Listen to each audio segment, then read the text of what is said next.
All right, everyone, welcome back to another deep dive. I'm Adam, and with me, as always, is Amy. Hey, everybody.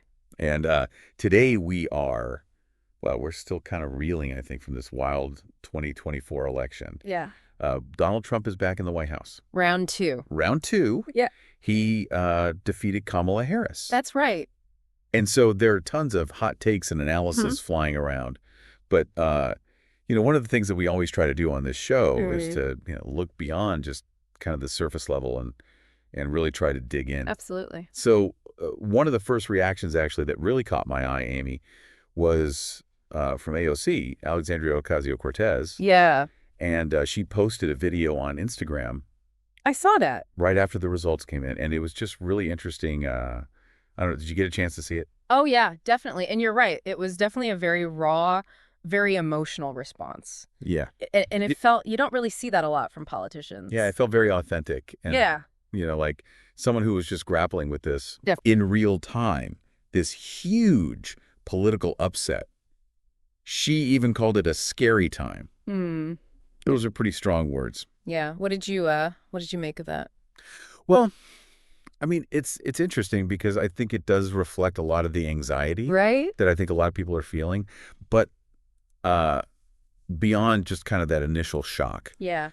What I found really interesting was how she framed the loss. Right. And specifically, she pointed out that Trump won with a lot of working class support. And she called this an enormous setback for Democrats. Yeah. So it's not just about Trump winning, right? Yeah. It's about the Democrats failing to connect with a key demographic. Absolutely. And that's where it gets really interesting, because how do you unpack that? How do you unpack that idea that you have? Working class voters, many of whom are struggling economically, right? Yeah. Choosing a candidate who is often seen as anti-labor, right? Yeah. It's like this real paradox. It is. And it challenges a lot of the assumptions, I think, that we tend to have, right? Yeah. About, we talk about these voting blocks. Right. And we think of them as this kind of monolithic thing. And right, as if everybody's the same within those groups. Exactly. Yeah. But the reality is far more complex. Yeah.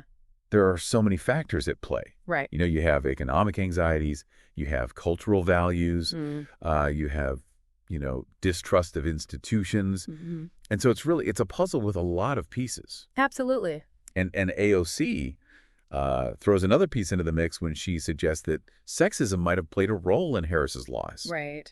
And this is something that we have to grapple with as a country, right? We've never had a female president. Right.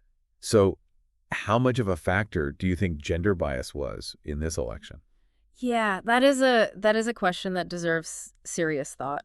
We can't just dismiss it out of hand. No. Look, we know ingrained sexism exists. We see it in every facet of society. So why wouldn't it play a role in politics? Yeah. How much of a role? That's hard to quantify, but to say it didn't matter at all, right. I think that's naive. It's interesting, too, because, she also admits, and maybe somewhat begrudgingly, that Trump's promises resonated with some voters. Right. Things like cutting taxes on tips and Social Security benefits and I think that what's fascinating here is this really taps into the psychology of persuasion. Yeah. Think about it. I mean, you're bombarded with marketing messages every day. Every day. Making all sorts of promises. Do you believe every single one? Probably not. Right. But even if you're skeptical, you're still being influenced. Probably. It's like that time I bought that miracle hair growth serum online. Ooh, yeah. Total scam. But hey, a guy can dream. I think we've all been there. But jokes aside, I mean, it speaks to a bigger issue, right? If people are willing to overlook these questionable aspects of a candidate's platform because the promises are appealing. Right. What does that say about our political discourse? It raises some uncomfortable questions, doesn't it? It does. Are we as voters focusing too much on short-term gains and not enough on long-term consequences?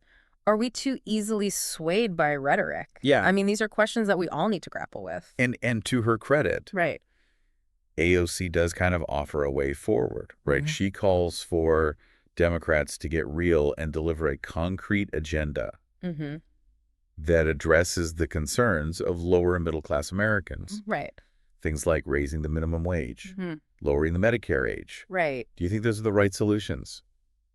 I think it's a good starting point, but it's just the beginning of a much larger conversation. Yeah. We need to be honest about the challenges that we face as a country, and we need to be willing to consider a range of solutions, Yeah. even ones that might challenge our existing beliefs. That's a great point. Yeah.